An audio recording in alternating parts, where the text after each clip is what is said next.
በጣም ቀላል ጥያቄ ነው። አስረኛ ክፍል ጥያቄ ፈተና ላይ እነዚህ አይነት ጥያቄዎች ይመጣሉ። ቁጥሮቹ ቀላል ስለሆኑ ቁጥሮቹን ቀይረው ሊያመጡ ይችላሉ።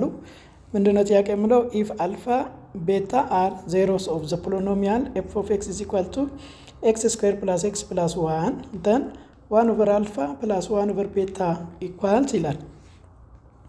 ምንድን ነው የምናደርገው? አልፋ እና ቤታ ዜሮስ ኦፍ ፖሊኖሚያል ዚስ ካለ አልፋ ፕላስ ቤታን መጀመሪያ እንፈልጋለን። አልፋ ፕላስ ቤታ ማለት ማይነስ ቢ ኦቨር ኤ ነው። አልፋ ታይምስ ቤታ ማለት ደግሞ ሲ ኦቨር ኤ ነው። ኤ ቢ ሲ ደግሞ የዚህ ኮፍሸንት ነው፣ የተሰጠን ፈንክሽን ኮፍሸንት ነው። ከኤፍ ኦፍ ኤክስ ኢዝ ኢኳል ቱ ኤክስ ስኩዌር ፕላስ ኤክስ ፕላስ ዋን ውስጥ ኤ የመጀመሪያዋ ናት። ኤ ኢዝ ኢኳል ቱ ዋን ነው። ቢ የሁለተኛዋ ናት፣ አንድ ናት። እሷም ሲ ኮንስታንት ያለችው ናት፣ አንድ ናት። ስለዚህ አሁን ይሄን ካገኘን በኋላ አልፋ ፕላስ ቤታን ካገኘን በኋላ ደን አልፋ ዋን ኦቨር አልፋ ፕላስ ዋን ኦቨር ቤታን ፈልጉ አለን። ፋይንድ ዋን ኦቨር አልፋ ፕላስ ዋን ኦቨር ቤታ። ይሄ ማለት የጋራቸው አልፋ እና ቤታ ነው። አልፋ ቤታ እንላለን።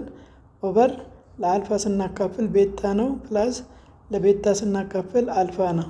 ይሄን አገኘን ማለት which is equal to አልፋ ፕላስ ቤታ ማለት ደግሞ አልፋ ፕላስ ቤታ which is equal to ማይነስ ዋን ኦቨር ዋን ነው የሚሆነው።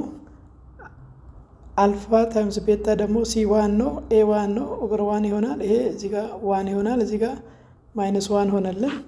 አልፋ ፕላስ ቤታ ማይነስ ዋን አግኝተናል፣ ማይነስ ዋን እንላለን።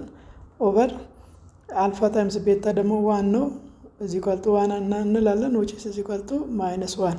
ስለዚህ የተጠየቅነው ዋን ኦቨር አልፋ ፕላስ ዋን ኦቨር ቤታ እዚህ ኳልቱ ማይነስ ዋን ይሆናል ማለት ነው። ቪዲዮ ለሌሎች እንዲደርስ ላይክ፣ ሼር፣ ኮሜንት አድርጉ። ቴንክ ዩ